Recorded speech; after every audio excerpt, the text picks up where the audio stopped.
दोस्तों, आज पूरे 6 साल हो गए शहर के एसपी साहब को एक बंद कमरे में रहते हुए। उस कमरे में ना तो बाहर की हवा अंदर आती थी और ना ही किसी इंसान और पशु पक्षी की आवाज। और ऐसे में एसपी साहब की हालत दिन पर दिन खराब हो रही थी। उनकी दाढ़ी और सर के बाल किसी पागल की तरह बड़े बड़े हो रहे थे। अगर कोई भी देख ले तो डर जाए।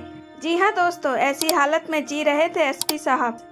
आखिर किसने एसपी साहब को पिछले 6 सालों से घर में बंद करके रखा था और आखिर क्यों? इसके पीछे की वजह जानकर आप भी हैरान रह जाएंगे। और आखिर एसपी साहब उस बंद कमरे से बाहर कैसे आए, आज इस वीडियो के माध्यम से हम आपको सारी जानकारी देने वाले हैं। दोस्तों, ये बात है 2014 की। मनोज नाम का एक लड़का जिसने गांव में रहकर अपना संघर्ष पूरा किया और यूपीएससी की परीक्षा में सबसे ज़्यादा नंबर लाकर पूरे जिले में टॉप किया था और अपने गरीब माता पिता का नाम रोशन किया। और कुछ ही दिनों के बाद नौकरी लगते ही मनोज की सबसे पहले पोस्टिंग उत्तर प्रदेश के एक ऐसे गांव में हुई जहां पर गुंडों का राज है और वहां पर कई माफियाओं का सिक्का चलता है।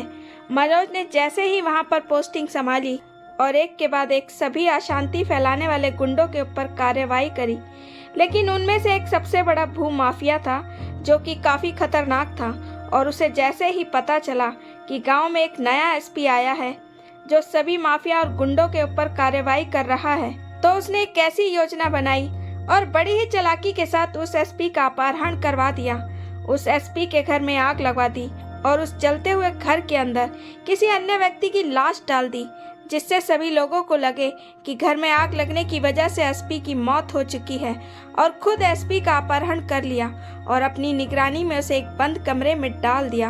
और बाहर वहां लोगों को लग रहा था कि एसपी की मौत हो चुकी है, क्योंकि उस जले हुए घर के अंदर सबूत के तौर पर लोगों को एक आदमी का जला हुआ शरीर मिला था, जिसे सबने एसपी मनोज समझ लिया। और अब मनोज बाहर की दुनिया के लोगों के लिए मृतक घोषित हो गया था। मनोज करीब 6 सालों से उस कमरे में बंद था। ना ही उसे सूरज की किरणें देखने को मिल रही थी और ना ही उसे बाहर की आवाज़ सुनाई देती थी। वह एक बंद कमरे में रहता था जो हमेशा अंधेरे से भरा रहता था और उसमें रोशनी के नाम पर एक छोटा सा बल्ब जलता था। उस बंद कमरे में सुबह उसके खाने के लिए खाना आता था और पीने के लिए पानी की व्यवस्था हो जाती थी। और उसी कमरे में एक छोटे से बाथरूम की सुविधा दी गई थी। कब सुबह हो रही है, कब शाम हो रही है, वहाँ अंदाज़ा लगाना बड़ा मुश्किल था। धीरे धीरे कैसे 6 साल बीत गए, मनोज को पता ही नहीं चला। यह समय उसके लिए एक नरक से भी बदतर समय था। लेकिन पिछले बीते 6 सालों के बाद एक समय ऐसा भी आया जब मनोज उस बंद कमरे से बाहर निकलने में कामयाब हो गया। और जब बाहर निकला और जो उसने बताया तो सबके पसीने ही छूट गए, क्योंकि मनोज की हालत बहुत खराब हो चुकी थी। उसकी दाढ़ी और उसके सर के बाल बड़े हो चुके थे। वह एक भिखारी से भी ज्यादा बदतर लग रहा था। उसकी मानसिक स्थिति पर भी इतना गहरा असर पड़ा था। दोस्तों, एक दिन अचानक 6 साल बाद सुबह के समय एक औरत मनोज को खाना देने आई। तब उस औरत ने मनोज से कहा, मैं तुम्हें यहाँ से बाहर निकाल सकती हूँ, पर उससे पहले तुम्हें मेरी एक शर्त माननी होगी और तुम्हें मेरा एक काम करना पड़ेगा। फिर उसने अपनी शर्त मनोज के सामने रख दी। मनोज भी तुरंत तैयार हो गए। दोस्तों, वह औरत कोई और नहीं बल्कि उस भू माफिया की पत्नी ही थी, जो पिछले 6 सालों से मनोज को दिन रात खाना दे रही थी। और आज 6 सालों बाद मनोज की उस बंद कमरे से रिहाई के लिए भी उसी ने पहल की थी। वह उस भू माफिया की पत्नी थी जिसने उस मनोज को उस कमरे से बाहर निकलने में मदद की। और मनोज तुरंत ही वहाँ से भाग निकला। मनोज दौड़ा दौड़ा सीधा थाने में गया, जहाँ पर कई सारे कांस्टेबल और एसपी भी थे।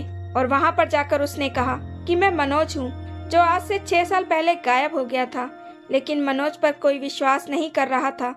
मनोज की हालत इतनी खराब थी कि सब लोग उसे पागल समझ रहे थे।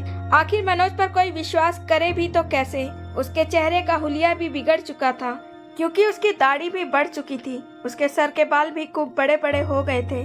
उसकी हालत इतनी खराब थी कि उसे कोई पहचान ही नहीं पा रहा था। उसके हाथ पैरों के नाखून भी जो बहुत बढ़ चुके थे और उसके शरीर से अजीब सी बदबू भी आ रही थी, जिसके चलते उसे कोई पहचान भी नहीं पा रहा था। उसे छूना तो दूर, कोई उसके पास खड़ा भी नहीं हो पा रहा था। अब मनोज को अपने जीवित होने का प्रमाण देना था। इसके चलते उसने अपने खास दरोगा मित्र को देखा तो मनोज ने उससे कहा, दोस्त, मैं मनोज हूँ। और उसने अपने दोस्ती के कुछ किस्से उसे सुनाए। तो उस दरोगा मित्र को मनोज पर थोड़ा थोड़ा विश्वास हुआ कि ऐसी बातें तो मनोज ही करता है। क्या ये सच है? कहीं ये मनोज तो नहीं है? तब उस दरोगा दोस्त ने इस सच को पहचानने के लिए बाल काटने वाले नाई को बुलवाया।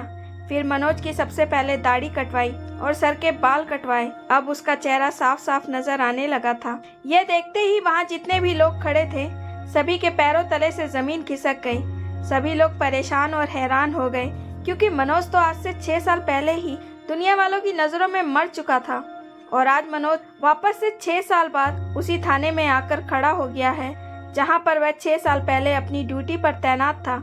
अब सबने उसके गायब होने की पूछताछ शुरू कर दी। तब मनोज ने अपनी सारी आपबीती सुनाई और कहा, मुझे भूमाफिया ने किडनैप कर लिया था और उसे किस तरह से एक छोटे से कमरे में बंद करके रखा गया था। दोस्तों, उस बंद कमरे से मनोज के बाहर आते ही इस घटना की सारी सच्चाई सबके सामने आ चुकी थी। वहां ड्यूटी पर तैनात पुलिस कर्मियों ने मनोज का बयान लिया और उन भूमाफियाओं के ऊपर कार्रवाई की गई और मनोज के माता पिता समेत अन्य परिजनों को भी वहां पर बुलाया गया। सभी लोग मनोज के वापस आने से बहुत खुश थे।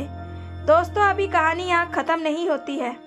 अभी आगे की कहानी आपको और हैरान कर देगी। फिर मनोज बंद कमरे से बाहर कैसे आया और भूमाफिया की पत्नी ने मनोज को उस घर से भागने में क्यों मदद की और कैसे मदद की, आखिर क्या थी वजह। दोस्तों, ये एक बहुत बड़ा सवाल है जिसके बारे में अभी कुछ बात पता नहीं चल पाई। शायद उस बात को अभी गुप्त ही रखा गया है। जब इसके बारे में कुछ जानकारी मिलेगी तो हम आपको अगली वीडियो में जरूर बताएंगे।